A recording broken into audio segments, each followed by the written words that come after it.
CMA Practice Test 2026 Certified Medical Assistant Certification Exam Questions and Answers.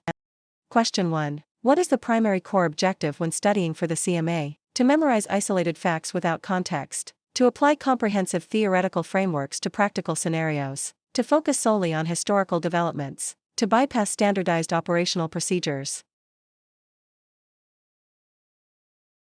The primary objective is the practical application of comprehensive frameworks, which ensures competency in real-world environments.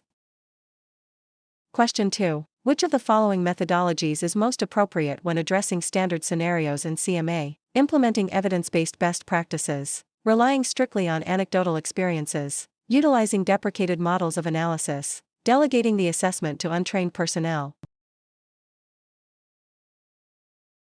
Evidence-based best practices are critical for ensuring accuracy and reliability in professional applications.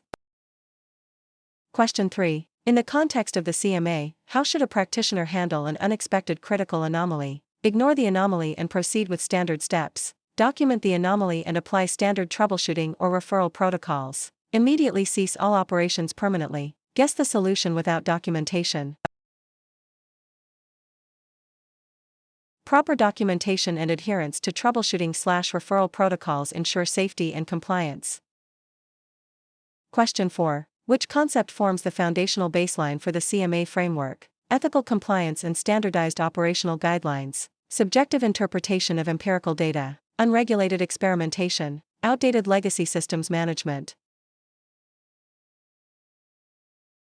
Ethical compliance and standardized guidelines are universally mandated across professional certification frameworks.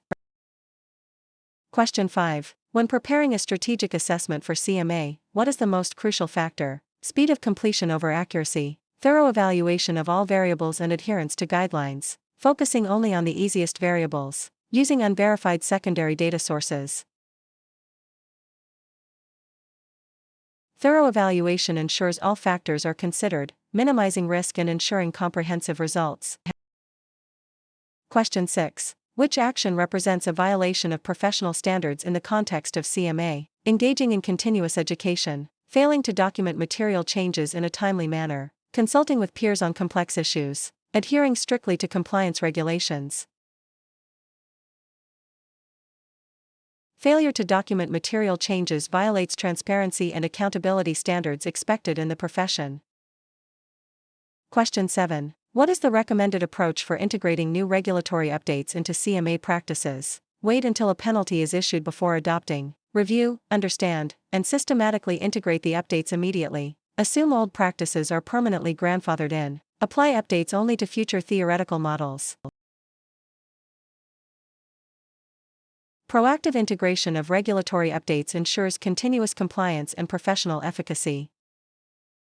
Question 8. Which diagnostic or evaluative tool is typically prioritized within the CMA domain? The most recent standardized empirical assessment tool, tools developed prior to 1980, uncalibrated proprietary software, word-of-mouth qualitative surveys exclusively. Standardized empirical assessment tools provide the most reliable, valid, and legally defensible data. Question 9. In relation to CMA, how is quality assurance best maintained? Through sporadic, unannounced external audits only, via consistent, systematic internal reviews and adherence to protocols, by assigning QA to the newest team member, by ignoring minor deviations from the standard. Consistent, systematic internal reviews catch errors early and maintain a high standard of operational excellence. Question 10. What is the most effective way to communicate complex CMA findings to a non-technical stakeholder? Using heavy jargon to demonstrate expertise, translating the data into clear, actionable, and accessible language, refusing to explain the details, providing raw data dumps without context. Clear communication facilitates understanding, enabling stakeholders to make informed decisions based on the findings.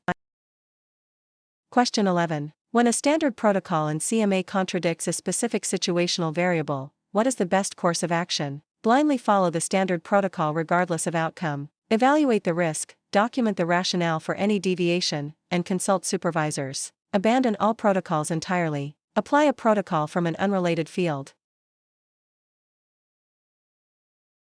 Professional judgment requires evaluating risks, documenting necessary deviations, and seeking appropriate consultation. Question 12. Which of the following best describes the ethical obligation associated with CMA? Maximizing personal gain through restricted knowledge, ensuring confidentiality, integrity, and professional competence, sharing sensitive data publicly for peer review, only following ethics when legally compelled.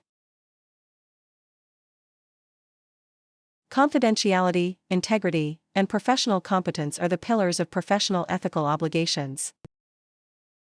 Question 13. What role does continuous improvement play in the CMA sector? It is an optional enhancement for advanced practitioners. It is a mandatory ongoing process to adapt to evolving standards. It is solely the responsibility of regulatory bodies. It is irrelevant once initial certification is achieved. Evolving standards and new discoveries necessitate continuous improvement to maintain professional competence. Question 14. Identify the most common source of systemic failure within CMA applications. Over-reliance on standardized procedures, lack of proper communication and inadequate documentation, excessive training and preparation, strict adherence to safety protocols. Communication breakdowns and poor documentation frequently lead to compounded errors and systemic failures. Question 15. When evaluating a case study related to CMA, what is the first analytical step? Recommending a final solution, identifying the core problem and gathering relevant baseline data, drafting a summary report, implementing a temporary fix. Identifying the core problem and gathering data are prerequisites to forming an effective and accurate solution. Question 16. How should a professional within the CMA field handle conflicting empirical data? Choose the data that supports their initial hypothesis. Conduct a thorough methodology review to identify discrepancies. Discard all data and start over. Average the conflicting data without investigation. Reviewing methodologies helps identify errors or variables that account for the conflicting data, ensuring accuracy. Question 17. Which of the following indicates a high level of proficiency in CMA? The ability to perform tasks without any pre-planning. The capacity to synthesize complex information and anticipate potential outcomes. Relying exclusively on reference manuals for routine tasks. Working faster than peers regardless of error rates.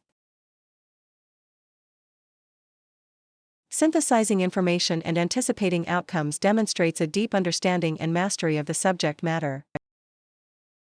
Question 18. What is the principal benefit of standardizing terminology within the CMA profession? It makes the field exclusive and difficult to enter. It ensures clear, unambiguous communication across different entities. It allows for looser interpretation of rules. It eliminates the need for further education. Standardized terminology prevents misunderstandings and ensures that all professionals are operating with the same definitions. Question 19. In a high-stress scenario involving CMA, what is the key to successful management? Panic and immediate delegation of all responsibilities. Maintaining situational awareness and methodical application of protocols. Focusing on a single minor detail until it is resolved. Ignoring safety measures to save time.